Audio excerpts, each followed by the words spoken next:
وعلى آله وصحبه المتأدبين بآدابه. أما بعد، فأعوذ بالله من الشيطان الرجيم. بسم الله الرحمن الرحيم. لقد كان لكم في رسول الله أسوة حسنة.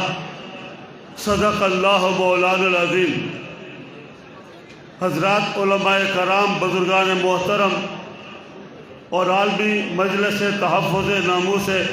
ختم نبوت کے اکابر علماء، زعماء، عمائدین اور قائدین اور جملہ شمع رسالت کے پروانے، دیوان مستانے، نوجوان اور مسلمان ساتھیوں، بغیر تمہید کے مجھ سے پہلے ایک طالب علم ہمارے مخدوم زادہ انگلش اردو میں بات کر رہے تھے، اور یہاں بھی کوئی MBA والے ہر ایک کا ہونا لازمی نہیں ہے، لیکن جس انداز سے وہ بات کر رہے تھے اور جس انداز سے تم سن رہے تھے، جس محبت سے، جس وقار سے، جس احترام سے، جس اکرام سے محمد الرسول اللہ خاتم النبیین صلی اللہ علیہ وسلم کی جس نسبت سے، تو میں سمجھتا ہوں کہ اگر کہ کچھ لوگ زیر لب بھی مسکرا رہے تھے، ٹمٹماتے ہوئے مٹی کے دیے پر سو ایک چھوٹا چراغ ہوتا ہے، وہ سورج کی روشنی میں اس کو جلایا جائے تو لوگ مذاق اڑاتے ہیں، لیکن یہ چراغ جب بھڑک اٹھتا ہے تو پورے محلات کو، بڑے بڑے ایوانات کو، بڑے بڑے محلات اور مکانات کو جلا کر راکھ اور خاکستر بنا دیتا ہے. میرا یہ پیارا مخدوم زادہ اس طرح کے سینکڑوں دیوانے مستانے اور پیارے محمد کی ختم نبوت کے عاشق زار وفادار اور تمہاری طرح جانثار اور جانسپار، جب یہ چراغ بھڑکیں گے، جب یہ چراغ، علم کے چراغ، عشق کے چراغ، محبت کے چراغ اور توحید کے چراغ اور ختم نبوت کے چراغ جب یہ بھڑکیں گے تو کفر، ظلم، بدعات، رواجات اور باغیان ختم نبوت، عدوان ختم نبوت کے محلات اور اقتدار کے ایوانوں کو جلا کر خاکستر اور راکھ بنا دیں گے.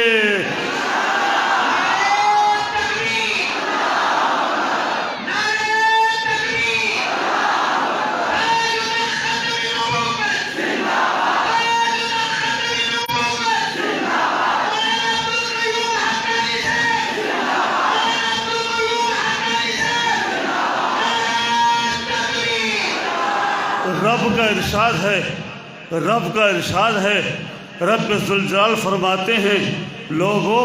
تم ایمان لائے ہو، میرے پیغمبر کی ختم نبوت کو تسلیم کیا ہے اور ختم نبوت کا جھنڈا لے کے آگے بڑھ رہے ہو. تمہاری تو ایک ہی جماعت ہے، تم نے جماعت بدلی نہیں. وہ پیغمبر کی جماعت ہے، وہ پیغمبر کا جھنڈا ہے، وہ پیغمبر کا مشن ہے، وہ پیغمبر کی ناموس ہے، وہ پیغمبر کی عظمت ہے. لوگو قل ان کان لکم، قل ان کان آباؤکم و ابناؤکم و اخوانکم و ازواجکم، اگر تمہارے آباء و اجداد، اگر تمہارے اولاد، اگر تمہارے بھائی، اگر تمہارے خاندان کے ازواج، تمہاری پیاری اور محبوب بیویاں، وعشیرتکم، اگر تمہارا خاندان، واموال اقترفتموہا، تمہارا مال، تمہاری جائیداد، تمہارے کارخانے، تمہاری صنعتیں، تمہارے گھر، وتجارت تخشون کسادہا، اور تمہاری وہ تجارت جس کو تم نے بڑے چاؤ سے بنایا، چمکایا، بڑھایا اور اس کے نقصان کا ہر وقت تمہیں اندیشہ رہتا ہے. وہ مساکن ترضونہا، اور تمہارے محلات، تمہارے مکانات اور تمہارے گھر، احب الیکم، یہ تمہیں زیادہ محبوب ہو جائیں من اللہ ورسولہ وجہاد فی سبیلہ، اللہ کے حکم سے، اللہ کے قرآن سے، نبی آخر الزمان کے فرمان سے، اور پھر تحفظ ناموس رسالت کے حوالے سے، غلبہ علوم نبوت کے حوالے سے، نظام نبوت کے حوالے سے تم آگے بڑھو اور جہاد میں قدم رکھو، اور یہ ساری چیزیں تمہارے لیے رکاوٹ بن جائیں. فاتربصوا، حکمرانو سن لو، کابینہ سن لے، سیاستدانوں سن لو، پارلیمنٹ کے ممبران اسمبلی سن لو، اور چاروں صوبے کی سیاسی قیادت سن لے، قومی اور ملی قیادت سن لے۔ فتربصوا، اگر قرآن کے مقابلے میں، ختم نبوت کے مقابلے میں اور نفاذ شریعت کے مقابلے میں، ختم نبوت کے مشن کی تکمیل کے مقابلے میں تمہاری یہ ساری چیزیں رکاوٹ بن رہی ہیں، کوہماریاں بن رہی ہیں، تم آگے نہیں بڑھ سکتے، اس کے رسول میں ان کو لات نہیں مار سکتے۔ فتربصوا، تو انتظار کرو، انتظار کرو، انتظار کرو، حتیٰ یاتی اللہ بامری، اللہ کے عذاب کا، غضب کا، پکڑ کا اور انجام کا۔ فرمایا واللہ لا یہدی القوم الظالمین، خبردار خبردار، تمہارا یہ وتیرہ، تمہاری یہ منزل، تمہارے اہداف یہ ایسے خطرناک ہیں کہ تم فاسق بن جاؤ گے، بدماش بن جاؤ گے، غنڈے بن جاؤ گے، رو گے، اللہ نہیں سنے گا، دعائیں مانگو گے، اللہ نہیں سنے گا، تقریر کرو گے، اللہ نہیں سنے گا، وعدے کرو گے، اللہ نہیں سنے گا۔ جس طرح آج آپس میں ٹکرا رہے ہو، ٹکراتے رہو گے، سر پھوڑتے رہو گے، لیکن ان تمام امور کے باوجود بھی یہ دیوانے مستانے شمع رسالت کے عاشق زار وفادار جانثار میدان کارزار میں اتر کے شمع رسالت اور ختم نبوت کی روشنی کو اور ختم نبوت کے جھنڈے کو لہراتے رہیں گے۔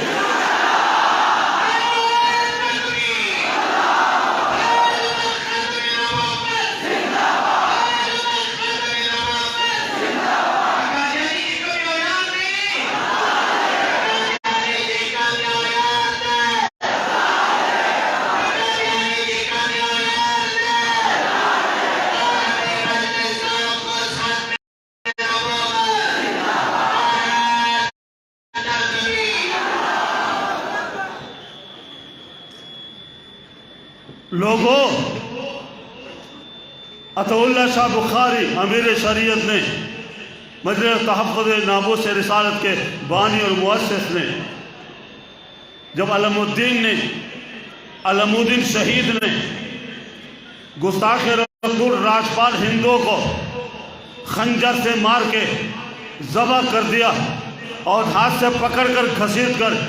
جس نے رنگین رسول نامی کتاب لکھی تھی اور پیغمبر کو فلم ایکٹر کا نام اور لقب دیا تھا، اس گستاخ کو خنجر مار کے ذبح کر کے گھسیٹ کے چوک میں پھینک دیا اور تلوار لہراتے ہوئے کہا، میرے پیارے پیغمبر کی جو بھی گستاخی کرے گا اور اس کو گالیاں بکے گا، اس کا یہی انجام ہوگا جو راجپال کا ہو رہا ہے۔ اپنی جگہ پہ کھڑے رہے، پولیس نے گرفتار کر لیا، حوالات گئے، مقدمہ چل پڑا، چند پیشیں ہوئی۔ محمد علی جناح نے عطا اللہ شاہ بخاری سے فرمایا، امیر شریعت علم الدین کے پاس جانا ہے، منٹوں میں چھڑا دوں گا، منٹوں میں۔ بات ختم، مشن تو پورا ہو گیا، گستاخ رسول کو جہنم پہنچا دیا، چلتے ہیں وہاں۔ شاہ صاحب نے کہا ٹھیک ہے، حوالات میں پہنچے۔ محمد علی جناح نے کہا، بیٹا تیرا مقصد تھا پورا ہوا، گستاخ رسول کو جہنم پہنچا دیا، تم نے جرت اور بہادری کا مظاہرہ کرتے ہوئے تاریخی کام کیا، امت کو تجھ پہ فخر ہے، ملت کو تجھ پہ فخر ہے، اب تیری جان بچانی ہے۔ ایک تجویز دیتا ہوں، بیان بدل دو تو بالکل دوسری پیشی میں تمہارا فیصلہ ہو جائے گا، آزادی مل جائے گی۔ علم الدین شہید قائد اعظم کی طرف دیکھنے لگا اور کہا، محمد علی جناح صاحب، حضرت شاہ صاحب بیٹھے، امیر شریعت بیٹھے، انہیں ہمیشہ ہمیں سچ بولنا سکھایا ہے اور سچ کہنا سکھایا ہے۔ میں نے مارا ہے، میں نے قتل کیا ہے، تو میں کیا بیان دوں گا، کیا بیان ہوگا؟ جناح نے کہا، اتنا کہہ دو کہ ایک جذباتی مولوی نے خطاب کیا اور میں جوش جنون میں آ کے آگے بڑھا اور پاگل پن کا مظاہرہ کرتے ہوئے راجپال کو جہنم پہنچا دیا، اب میں اس پہ معذرت کرتا ہوں، آئی ایم سوری۔ افسوس غازی علم الدین شہید نے کہا جناز صاحب ساری عمر میری غفلت میں گزری، بے ہوشی میں گزری، مدہوشی میں گزری، دیوانگی میں گزری، میری زندگی کے وہی لمحات حیات ہیں جن میں میں نے اس گستاخ رسول کو قتل کر کے جہنم بھیج دیا ہے۔ فرمایا جسم ٹکڑے کرا سکتا ہوں، گردن کٹوا سکتا ہوں، خود کو ذبح کرا سکتا ہوں، تختہ دار پہ چڑھ سکتا ہوں، لیکن ایمان بدل کر، لیکن بیان بدل کر ایمان بدلنے کے لیے تیار نہیں ہوں۔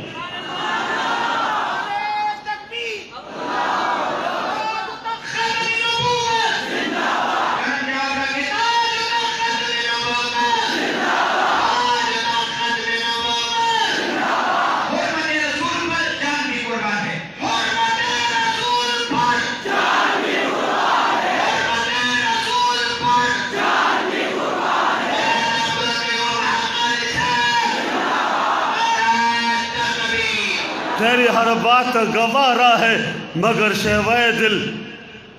تیری ہر بات گوارا ہے مگر شیوہ دل، تیری ہر بات گوارا ہے مگر شیوہ دل، جس میں توہین وفا ہو مجھے منظور نہیں۔ جنہاں نے دیکھا کہ بیٹے دیوانگی کر رہے ہو، کہا جناز صاحب رب کعبہ کی قسم جب سے حوالات میں آیا ہوں، جب سے گستاخ رسول کو، راجپال کو قتل کر کے جہنم پہنچانے کی پاداش میں حوالات میں آیا ہوں، تب سے اب تک ہر رات پیغمبر محمد عربی صلی اللہ علیہ وسلم کی ملاقات اور زیارت خواب میں ہو رہی ہے، اور فرماتے ہیں بیٹے نہ گھبرانا، محمد تمہارا انتظار کر رہا ہے۔ چھوڑ دو کاخ محبت کے دریچے سارے، چھوڑ دو کاخ محبت کے دریچے سارے، چھوڑ دو کاخ محبت کے دریچے سارے، میرے محبوب کے دامن کی ہوا آتی ہے۔ اور آخری بات، دریائے راوی میں سیلاب آیا تھا، طوفان تھا، طغیانی تھی، بارش برس رہی تھی، ژالہ باری تھی، اس عالم میں ایک کشتی میں سواریاں آ رہی تھی۔ مولانا محمد علی جالندری فرماتے ہیں سیلاب اور طوفان اور طغیانی کی وجہ سے کشتی ٹوٹ گئی، لوگ ڈوب گئے، ایک تختہ باقی رہا، تختے پر ایک خاتون ہے اور اس کا پیارا لخت جگر، ننھا پیارا جگر گوشہ بیٹا اس کے دامن میں ہے، سینے کے ایسا لگایا، ہاتھوں کو باندھ لیا، بچوں کو مضبوط کر لیا، طوفان کا مقابلہ کرتے ہوئے، بارش کا مقابلہ کرتے ہوئے، سیلاب کا مقابلہ کرتے ہوئے، موجود تھپیڑوں کا مقابلہ کرتے ہوئے، یہ تختے کو اشاروں سے اپنے انداز سے چلاتے ہوئے ساحل مراد تک پہنچایا، پانی میں ڈوبتی رہی، ٹھٹرتے رہی، کنارے پہ اتری، ہاتھ چھل ہو گئے تھے، ٹھنڈے ہو کر ہاتھ چھل ہو گئے تھے، پاؤں چھل ہو گئے تھے، اعضاء و اندام بیکار ہو گئے تھے، بچے کو سینے کے سر لگائے، دامن میں بٹھائے، کنارے پہ بیٹھے، بچہ الٹ پلٹ رہا ہے، پھسل گیا اور دریائے راوی میں ڈوب کر پانی اسے بہا کر لے گیا۔ ماں کی ممتا تھی، کہا بیٹا پیارے لخت جگر گوش میں نے طوفان کا مقابلہ کیا تیرے لیے، تیرے بچانے کے لیے، میں نے سیلاب کا مقابلہ کیا تیرے لیے، میں نے تھپیڑوں اور ٹھنڈے پانی کا مقابلہ کیا تیرے لیے، موت کا مقابلہ کیا تیرے لیے، اور تجھے بچا کر کنارے پہ پہنچایا۔ بیٹا جب تو نہ رہا تو میں کیوں زندہ رہوں؟ اپنے پیارے بیٹے کے پیچھے چھلانگ لگا کر اپنے آپ کو دریا میں ڈال دیا اور دریا برد ہو گئی۔ لوگوں ہماری جان محمد کے لیے، ہمارا ایمان محمد کے لیے، اعضاء و اندام محمد کے لیے، حیات و بقا محمد کے لیے، تعلیم و تدریس محمد کے لیے، واعظ و تبلیغ محمد کے لیے، آج کا سارا اجتماع بھی پیارے محمد صلی اللہ علیہ وسلم کے لیے۔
تاسو خو نه په پښتو پوهېږئ نه په اردو پوهېږئ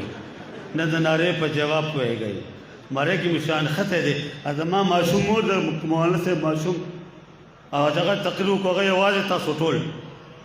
نو څه خو گزاره کوئ دا میلمنو به څه وایي تو لوگوں اس خاتون نے کہا بیٹا جب تو نہ رہا تو میں کیوں رہوں بیٹے کے جان قربان کر دے جب پاکستان میں نبی کی آبرو نہ رہے ختم نبوت نہ رہے نظام مصطفیٰ نہ رہے قرآن کے احساس نہ رہے قرآن کا جھنڈا نہ رہے دینی مدارس نہ رہیں ختم نبوت کے مدارس نہ رہیں علوم نبوت کے مدارس نہ ہیں مدارس کی دعوت و تبلیغ نہ رہے اور جہاد نہ رہے پیغمبر کا مشن نہ رہے تو ہم کیوں زندہ ہیں انشاءاللہ اس خاتون کی طرح یہ سارے حاضرین مجاہدین جان قربان کر دیں گے لیکن پیغمبر کے مشن میں بال برابر کوتاہی نہیں لائیں گے